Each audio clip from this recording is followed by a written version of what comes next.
Good morning, everyone. I'm Dr. Mukhi from Bombay, and I would like to present my case. So this is a 37-year-old male, right-hand dominant. Again, a history of epilepsy as discussed in the morning. But he had multiple dislocations of the left shoulder during fits. His presenting complaints were interesting. He was having grating and locking sensation of the left shoulder in every movement. And his apprehension was positive. His complaint was he was worried to carry out each and every daily activity possible. After listening to Dr. Maheshwari's talk, the last line is skeptical. His epilepsy was under control since 2 years and was on daily medication. So this was him. If you can keep the volume up. Of the presentation, is it possible? So in this video, he's saying that every motion he feels that his hand is going to pop out. कैसे कर सकता था? कौन से काम में कर सकता था? इसके ऊपर लोड देता था ना, हाँ। इसके ऊपर अभी जैसे आप झटके के ऊपर ले लें तो ये खिसक जाता था. So his clinical examination was he has reduced active range of motion on the affected side as compared to the unaffected. His flexion was around 150 degrees, abduction was around 140, internal rotation was at L5, external rotation was around 40, apprehension signs were all positive, and his testing of the rotator cuff showed no symptoms. So we went ahead and got his x-rays done, and this were his x-rays. So any comments of the faculty on these x-rays? Sign off your chondromatosis. Yeah. So as soon as I saw this x-ray, I went ahead and did a workup. Got his CT and MRI. This was the CT cuts. Any more views required? I'm sure everyone wants more views. So we got a 3D reconstruction done. This was subtraction of the humerus, and you can see the on-face with multiple loose bodies. Any comments? Kush, on a lighter note, can you use that giant loose body as a graft? And I'm going to come to that point. So, and this was his video. Interesting case. You see, synovial osteochondromatosis separate. This recurrent dislocation in epilepsy separate. Yes. But this is together. Yes, Whether it's together. one is the cause for the other predisposing factor, we don't know. Yes.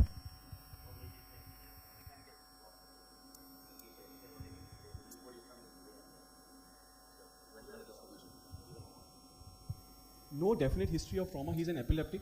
Pre this surgery, he was subluxating at every motion constantly. He was really apprehensive in doing any motion. He said, if I take my hand a little bit up, I feel it's going to pop out. And he Is said, it? Yeah. Okay, so there are two problems. Yes. One is unstable shoulder, inverted commas unstable, and second is synovial chondromatosis. Yes, sir. So do you think the dislocation, so-called dislocation, was actually shoulder moving here and there because of the loose body getting stuck? Or was it a frank dislocation which got reduced? I know epilepsy is also confusing me. Yes. But here, two problems together is something very, very So I think the next image will answer your question. He did have a glenoid bone loss. Probably the epilepsy. Yes, so this is like a secondary cause of chondromatosis. There's a primary chondromatosis, which is metaplasia of the synovium causing loose bodies. And the secondary causes are trauma or microinstability, which produces particles on which synovial chondromatosis can take place. Okay. And this was his off-face CT. So his dislocations were actually dislocations. And we went ahead with the report. So there was a 38% bone loss. Hill-Sachs was around 21 millimeters. And the largest body was around 2.7 into 1.4 centimeter. So I want the opinion of the house. What should be done further? So I would go with the open approach, anterior approach, remove all the loose bodies, chondromatosis fragments, and reconstruct the glenoid defect with iliac crust graft. That will be my choice. Iliac crest. Any other points from the faculty? Babulka sir, what would be your take on this? Because I know you're a proponent of latter J, so I wanted to know your. The key is you need to remove as much all the loose bodies intraarticularly as possible, and sometimes these will be tracking along the biceps to the arm as well, so you need to open it. You might sometimes need to do a release and remove all the loose bodies. That is key, because if you have one of them still slipping into the shoulder, it causes problem. Yes, Ashish. The question that's begging me is not the instability. Whatever you do, whatever floats your boat will work. I know that such profuse amount of loose bodies associated with chondral wear. Yeah. So when you go in and see a glenoid chondral wear, and you want to do a latter J, and if he ends up being stiff, Yeah. the future of the joint is suspect. So that's my challenge. When you use this, I think that graph looks whatever that loose body is, but I'm just not mentally comfortable using that body because you have to remove all that smooth cartilage. Yeah. And you need bone-to-bone union, and then handling that graft and making that piece of bone, freshening it up, would probably fracture it or make it more weaker. And so I think what Ram suggests, I would think that is probably sensible in this case. Okay. Thank you. Well, absolutely, and I agree, and I think I can sum up the last three presentations. My first section, And again, we'll be able to take out all the synovial small fragments, when you're opening it. Probably start with the arthroscopy, and if you can go into the pouches and posteriorly, and then take it out, and then go back to an open one. So I had planned it that way, but after seeing the big one anterior inferiorly, I changed my mind. So let's see what you've done. So this was his axial CT, and I just wanted to point out one thing is when you see this axial CT, there's also cartilage wear anterior inferiorly. So it's just not bone loss. There was bone loss as well as on the face there was cartilage wear. So I was worried what to be done for this procedure. We got his sagittal cuts and we got an MRI done just to see the integrity of the rotator cuff, whether the rotator cuff is in good condition. So you can see a lot of loose bodies along the bicipital groove as well as on the axillary pouch inferiorly. And again you see there is a lot of loss of cartilage on the face of the glenoid. So my planning was, I was pretty sure I was not able to clean the room through a keyhole. With such a massive bone loss, whether to do a lateral J or a iliac crest bone graft, to use a sling effect or not in this case was the question I had in mind. To add in a remplissage or not was also a question. Now what implants to use? After the morning talks, I was worried that the screws would come back and later on screw me. The second option I had was tapes, no metal. Third options I had was buttons. So my first ARS question is what implants to use in this case? With iliac crest graft or Irrespective.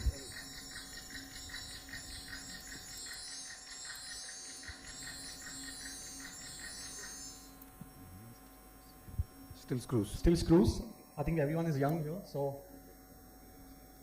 my only point of operating the patient was, I'll operate you only on one condition, that he controls his epilepsy or not missing the drug. The most important post is to have post-operative seizure control is of paramount for successful outcome of any surgery you do. 30% of them still remain uncontrolled, but still patient should adhere to his medications of epilepsy.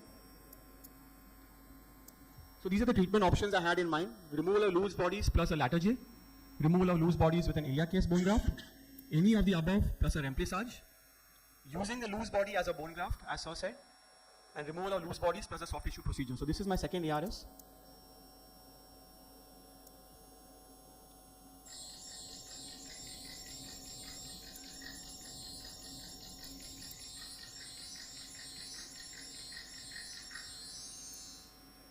Yes, so everyone went ahead with the loose bodies at the bone block. But I, on the contrary, went ahead and did a lateral J. So the literature suggests that the iliac crest bone graft is better because there's a 45% chance of redislocation in papers in literature. Also another study found out that 9% of the shoulders of the epilepsy group had redislocation again after epilepsy. So in this scenario, the bone graft procedures appears to be more efficacious in controlling failures in patients with epilepsy over a lateral J procedure. This is what I did. I went in open, removed as much bodies as possible. There was a certain amount of loose bodies which I could not remove. And this was his in-drop imaging. So after I did a lateral J, I could see something, see a cartilage wear anterior inferiorly. So I read papers about it, about the PAX procedure by Philippe Morodot. So I did a microfracture on that part, and also I put in a bioanchor 4.5 on the face of that cartilage defect. And I did a south to north shift and got a soft tissue coverage onto the cartilage defect. So that was the bioanchor put in on the face of the cartilage defect after the lateral J. The bone was so hard that after 80% of the anchor, there was a little bit breakage, but the anchor held on well. And then this was after the soft tissue coverage. So I did a removal of loose bodies with a lateral J and kind of like a PAX procedure, open. This was post-op. So I was not able to remove all the loose bodies, especially a couple of loose bodies which are completely lowered down into the bicipital groove, and I was worried. because I took a smaller incision. I didn't go with a really long incision. I think I made a mistake there. This was him 5 weeks post-op. So he had good forward elevation, good abduction, good external rotation. And this was 8 weeks post-op. So I called him for follow-up the other day because I had to present this case. And he came back and he told me, sir, fits आया पर हाथ नहीं खसका. Can you raise the volume?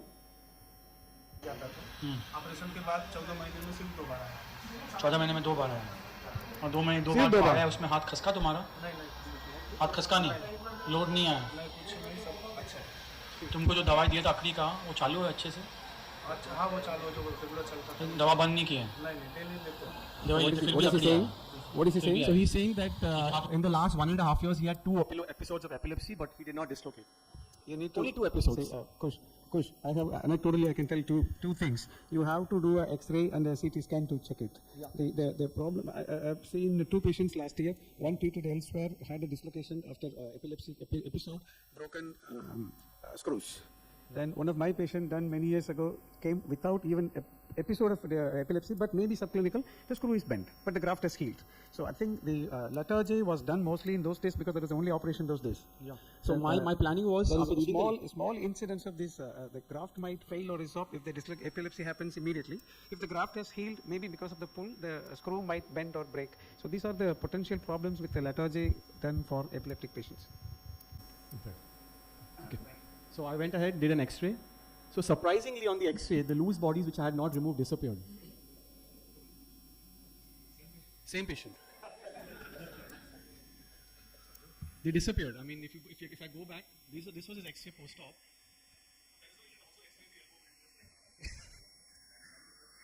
And then this was That is the most interesting. CT which I did recently.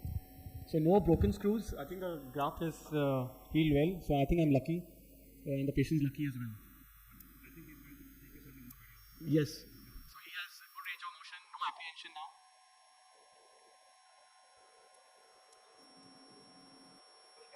Yes, sum it up? Okay. Yeah, I think that's it. I thank my team and that's what I did. Thank you.